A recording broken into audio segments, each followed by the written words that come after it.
তো পলিটেকনিক যিসকল ছাত্ৰী অনলাইন এপ্লাই কৰিছে এডমিশ্যন লোৱাৰ কাৰণে তো তেওঁলোকৰ বাবে এই ভিডিঅ'ত আজি আমি আলোচনা কৰিম। বহুতে সুধি আছে যে ফাৰ্ষ্ট ৰাউণ্ড চিট এলটমেণ্টৰ ৰিজাল্টটো কেতিয়া আহিব। ইয়াতে কিছুমানে কৈ আছে যে আমি মেৰিট লিষ্টত কেনেকৈ চেক কৰিম, এনেকৈ সুধিছে যে এলটমেণ্ট আমি কেনেকৈ গম পাম যে মোৰ এলটমেণ্ট আহিছে নে নাই। কিছুমানে কৈছে যে মেইলত মেছেজ আহিব নে অফলাইন মেছেজ আহিব নে, কেনেকৈ আমি চেক কৰিম বা কেনেকৈ আমি এইটো গম পাম।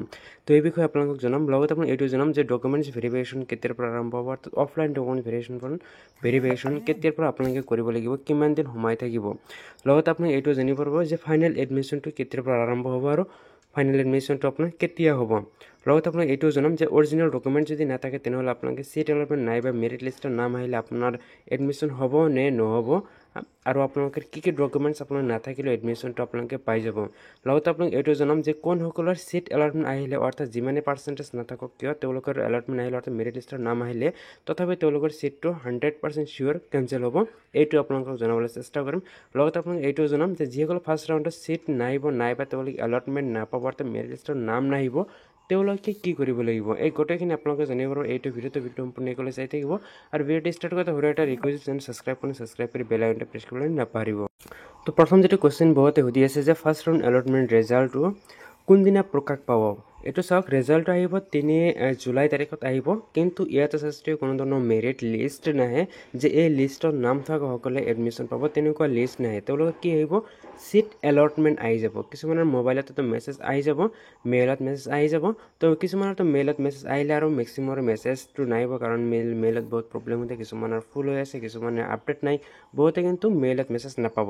তো তেওঁলোকে কি কৰিব লাগিব, তেওঁলোকে যিটো ৱেবছাইট দিয়া আছে এই ৱেবছাইটত য'ৰ পৰা এপ্লাই কৰিছে, যিটো ৱেবছাইটৰ পৰা তাত তেওঁলোকে লগ ইন কৰিব। লগ ইন কৰিলে তেওঁলোকে লিখি আহিব কংগ্ৰেচুলেশ্যন ইউ হেভ চিলেক্টেড, এনেকুৱা এডমিশ্যন, কিন্তু এনেকৈ লিখি আহিব। তাতে ক্লিক কৰিলে তাতে তেওঁলোকে চাব পাৰিব যে ক'ত চিট পাইছে, কোন কলেজৰ কোন ব্ৰাঞ্চৰ চিট পাইছে।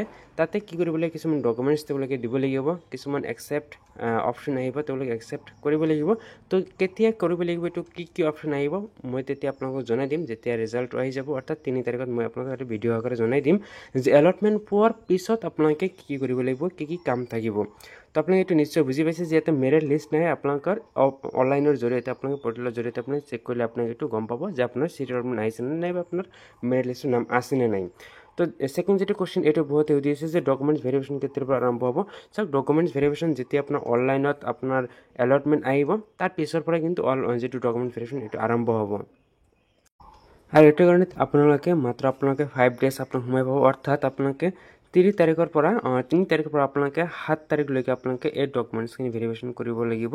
অফলাইন ডকুমেণ্টছ নাইবা ফিজিকেল ডকুমেণ্টছ ভেৰিফিকেশ্যন কৰিব লাগিব, অৰ্থাৎ আপোনাৰ অৰিজিনেল ডকুমেণ্টছখিনি আপুনি কলেজত ছাবমিট কৰিব লাগিব।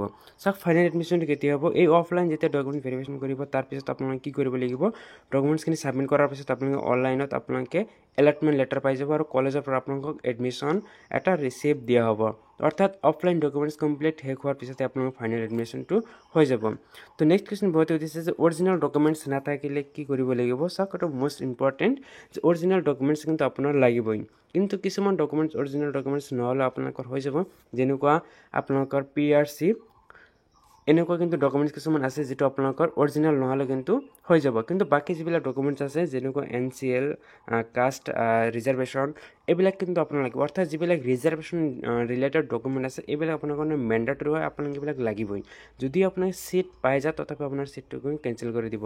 চাওক, যিটো অৰিজিনেল ডকুমেণ্ট ভেৰিফিকেশ্যন আছে আপোনালোকে এতিয়া আপোনাৰ সময় আছে, এতিয়া আপোনালোকে প্ৰিপাৰেশ্যন কৰি ৰাখক। যদি আপোনাক PRC, NCL, ইনকাম চাৰ্টিফিকেট যদি আপোনাক এপ্লাই কৰা নাই বা আপোনালোকে এতিয়ালৈকে প্ৰিপাৰেশ্যন লোৱা নাই, তো আমাৰ লগত কণ্টেক্ট কৰিব পাৰে, আপোনালোকে এপ্লাই কৰি দিয়া হ'ব। ফৰ্ম আছে, ফৰ্মখিনি ফিল আপ কৰিব লাগিব, আৰু ছাপৰ্টিং যিবিলাক ডকুমেণ্ট আছে ডকুমেণ্টখিনি আপোনালোকে চেণ্ড কৰি দিব লাগিব। আৰু ইয়াতে এটা ফিজ এটা দিব লাগে, এটা পে'মেণ্ট কৰিব লাগে, 100 ৰুপিজ এটা পে'মেণ্ট কৰিব লাগে। তো আপোনালোকে এইখিনি যদি আপোনালোকে কৰিব বিচাৰে আমাৰ লগত কণ্টেক্ট কৰিব পাৰে, আপোনালোকে এপ্লাই কৰি দিয়া হ'ব আমাৰ ফালৰ পৰা। তো নেক্সট কুৱেশ্যন যিটো সুধিছে যে কোনসকলৰ চিট এলটমেণ্টটো কেঞ্চেল হ'ব। চাওক, যিসকলৰ কি হ'ব যে ৰিজাৰ্ভেশ্যন তেওঁলোকে চিট পাই গৈছে, কিন্তু তেওঁলোকৰ কি অৰিজিনেল ডকুমেণ্টছ ভেৰিফিকেশ্যন নাই। উদাহৰণস্বৰূপে মই আপোনালোকক ক'ব বিচাৰিছোঁ যে EWS, চাওক, এইটো যিসকলে এলটমেণ্ট পাই যাব বা তেওঁলোকে ৰিজাৰ্ভেশ্যনৰ চিট পাই যাব, যে তেওঁলোকে EWS চিট পাই গৈছে, কিন্তু দেখিবলৈ পোৱা গ'ল অফলাইন কলেজত যেতিয়া ডকুমেণ্টছখিনি ছাবমিট কৰিব দিব 3 তাৰিখৰ পৰা 7 তাৰিখ, অৰ্থাৎ 5 দিন সময় থাকিব। ইয়াৰ ভিতৰত যেতিয়া তেওঁ কলেজত যাব দেখিবলৈ পোৱা গ'ল যে এই EWSটো তেওঁৰ নাই, এতিয়ালৈ উলিওৱা নাই।